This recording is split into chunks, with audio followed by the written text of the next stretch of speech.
بسم اللہ الرحمن الرحیم۔ اللہ تعالیٰ کا فرمان، اور حق تعالیٰ نے ان صحابہ کرام کے دلوں میں ایک دوسرے کی الفت پیدا کر دی۔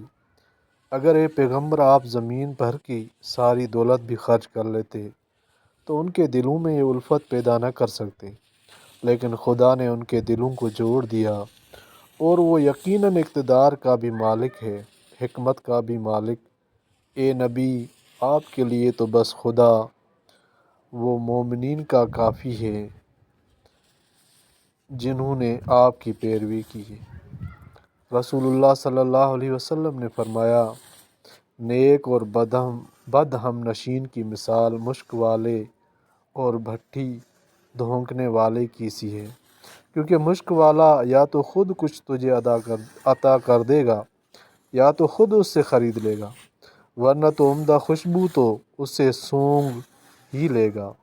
ایسے ہی نیک کی صحبت فائدے سے خالی نہیں، بخلاف بھٹی دھونکنے والے کی کہ یا تو تیرے کپڑے جلا دے گا یا آگ کی لپیٹ اور دھواں تجھے پہنچے گا۔